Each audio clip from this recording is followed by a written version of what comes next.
So we are back to do part 2 of the ginger switchel. So in case nobody's ever seen actually ginger root, I'm assuming everybody has, but just in case, I bought a fine big massive lump of it. The ginger tea is really good for your digestive actually as well. I don't know if anybody had nausea or anything like that in pregnancy. Ginger would have been one of those things they would recommend for you to take.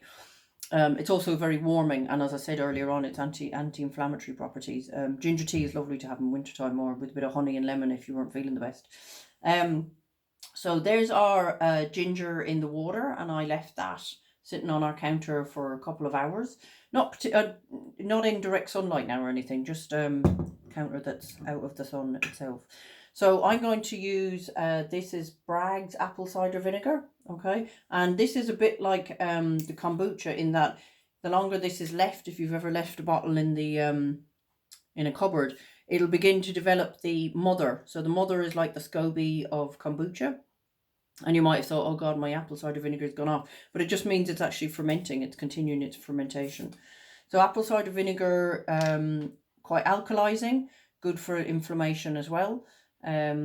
Some people now, depends on the person, it's not necessarily one that everybody can tolerate to ingest it. I do know some people it doesn't agree with, but you know, it's like a lot of things, it's trial and error. But for those that it does, they would swear by it, particularly anybody who suffers with any kind of inflammation, kind of arthritic things. This would be something you could take on a sort of daily basis, a tablespoon in a cup of water, particularly in the wintertime.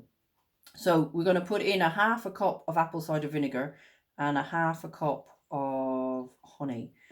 So I'm using my quarter cup here, so 2 of them. And you're literally just adding it in.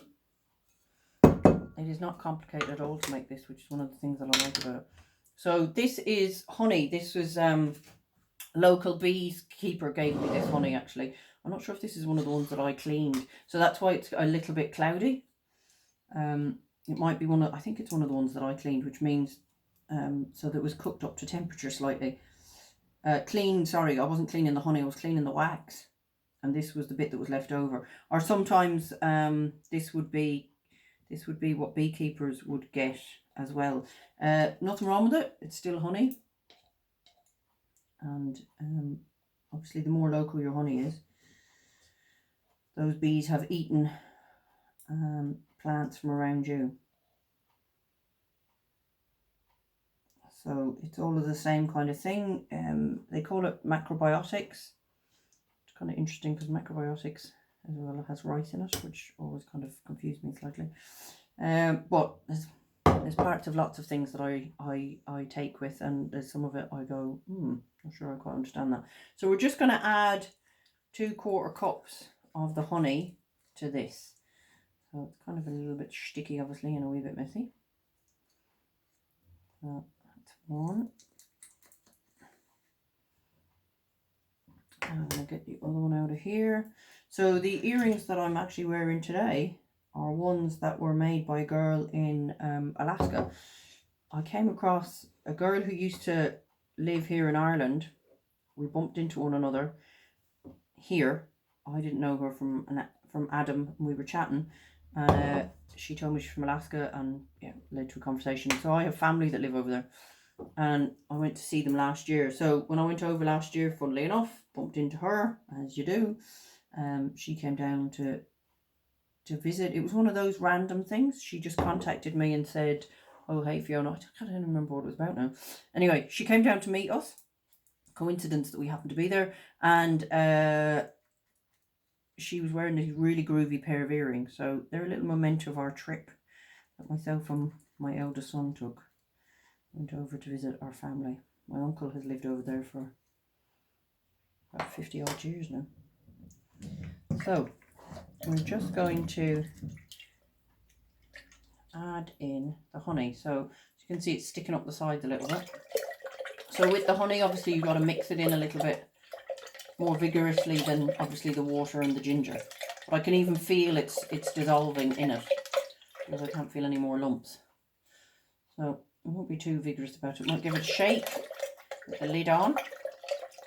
But as you can see, it's kind of clouded slightly. I mean, it will do with a little bit because that's cloudy honey, but it will do with a bit of honey because it'll it'll just colour the water ever so slightly. So put the lid on and give it a final shake. So that basically is your Switchel, and as it stands now, you put that into the fridge and you leave it overnight. And you could drink it neat. It would be quite strong, particularly if you've never had it before. I really like the flavour of ginger, and I wouldn't have a problem with taking it neat. But I prefer it if it's diluted down. And you could just add regular water to it. You could add sparkling water, as I say. You could even actually add warm water to it, like hot water or slightly cooled boiled water, and make like a hot drink out of it as well. It's really, really nice. I found it's lovely with the lemon balm I've picked from the garden. If you've got mint or something like that, cucumber, you know, it's like Pim's lemonade, darling. Yeah, I find it's really, really nice, and it's a very easy fermentation. So I hope that you might give it a go and enjoy. Thank you for watching.